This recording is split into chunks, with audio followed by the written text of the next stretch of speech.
Sophie clutched her tote bag a little tighter as she stepped into the glass-walled conference hall. It was her first formal corporate event, an internal networking brunch hosted by Ashbridge Industries. The air smelled like roasted coffee beans and lemon-scented polish. Everyone moved with purpose, dressed in tailored suits and confident heels. Meanwhile, Sophie, an unpaid intern just 2 weeks into her stint in the marketing department, already felt out of place. She hoped attending would show initiative. Maybe she'd make a good impression.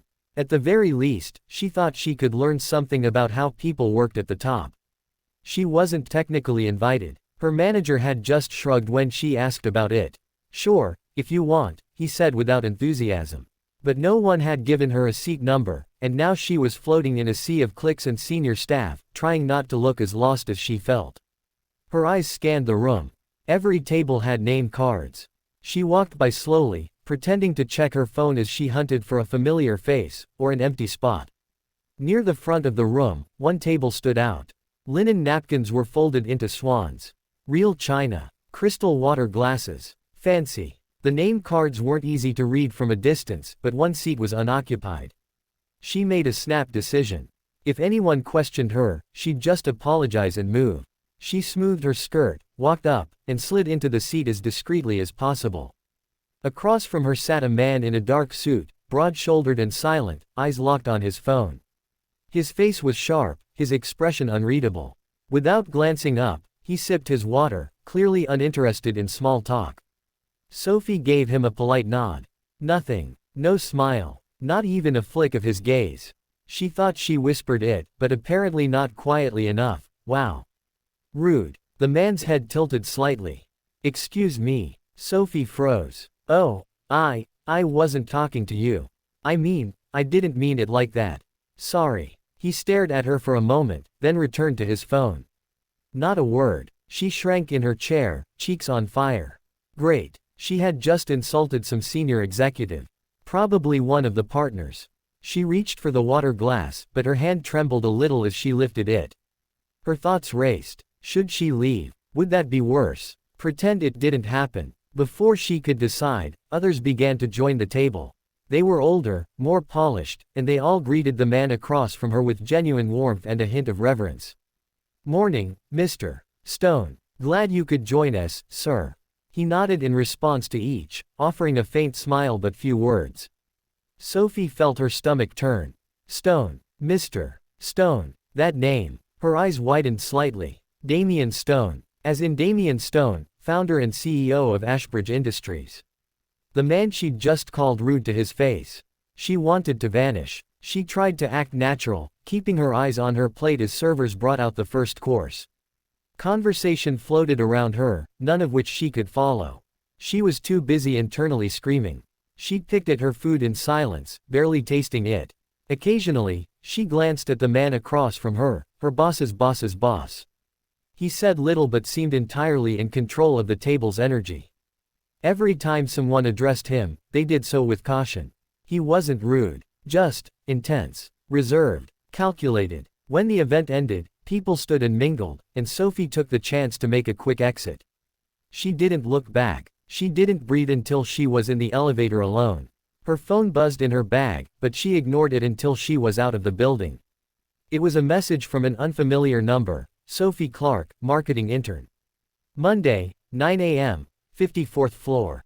No signature. But it didn't need one. The 54th floor. Damien Stone's office. She didn't sleep much that weekend. Every possible outcome ran through her head. Maybe he wanted to formally reprimand her. Maybe she'd be fired. Or worse, blacklisted in the industry. She rehearsed apologies, drafted resignation emails, and scoured LinkedIn for new internships. By Monday morning, she was nauseous. She wore her best outfit, a navy blouse and a gray pencil skirt, and tried to steady her nerves in the elevator. The 54th floor had its own receptionist, who simply gestured toward the frosted glass door at the end of the corridor. She knocked. A voice inside told her to come in. Damien Stone stood near a window, city skyline stretching behind him, a mug in hand. "Sophie Clark," he said, not turning around. "Please, sit." She obeyed, hands folded tightly in her lap. He turned after a moment, moving behind the massive oak desk and lowering himself into the chair. Relax. You're not in trouble. That didn't help. I didn't call you up here to talk about what you said. Though, I admit, it was a first. I'm so sorry, she blurted. I didn't know who you were. I shouldn't have said anything. I was nervous. He held up a hand. Sophie. It's fine. She blinked. You're not wrong. I can be rude, he added. Especially at events like that. I hate small talk. She didn't know what to say. He sipped his coffee. What I wanted to ask is, why were you at that table? She swallowed. I didn't have a seat.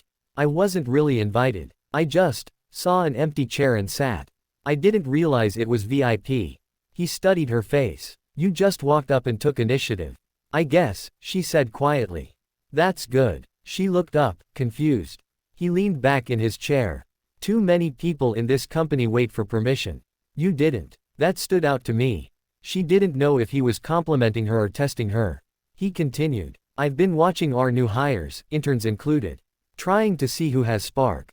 You surprised me. I did. He smiled faintly. Most people avoid me. You didn't even flinch when you thought I was a regular exec. You were honest. I was rude, maybe, but not dishonest. Honesty matters more. She exhaled slowly. Maybe this wasn't a trap after all. I want to give you something, he said, reaching into a drawer. He slid a sealed envelope across the desk. She opened it slowly. Inside was a one-page letter with Ashbridge letterhead. It was an offer. A full-time position. Marketing associate. Starting immediately after her internship ended. Salary included. Benefits. A real job. She stared at it. This must be a mistake. I just started. No mistake, he said. We need people who speak up. Even if it's uncomfortable. Take the offer. Or don't. But I don't hand out second chances. Sophie left his office dazed. She stood in the elevator, clutching the offer letter, barely able to believe it was real. Word spread quickly. Within days, other interns were asking how she got promoted. Some assumed she had connections. Others thought it was a diversity push. A few were flat out bitter. She didn't care. She worked harder than ever, staying late, learning fast. And true to his word, Damian Stone never treated her differently. He didn't hover, didn't coddle. But every now and then, she'd catch him watching her in a meeting, measuring her with that same unreadable gaze. Months passed. She grew into her role, earned respect, and slowly found her confidence. One Friday, nearly a year later, she was walking out of the building when she spotted Damian at the ground floor cafe, alone with a black coffee and a book. She hesitated, then approached his table. Mr. Stone. He looked up. Sophie. I never really said thank you. You earned it. She nodded. Still. Thank you. He gave her a rare, real smile. You know, I think I like being mistaken for rude guests now and then. Keeps people honest. She laughed. You were kind of rude, though. He raised an eyebrow. Still am. She walked away smiling, remembering the girl who once sat at the wrong table, terrified and invisible. She wasn't that girl anymore. And it all started with a mistake. A mistake that changed everything.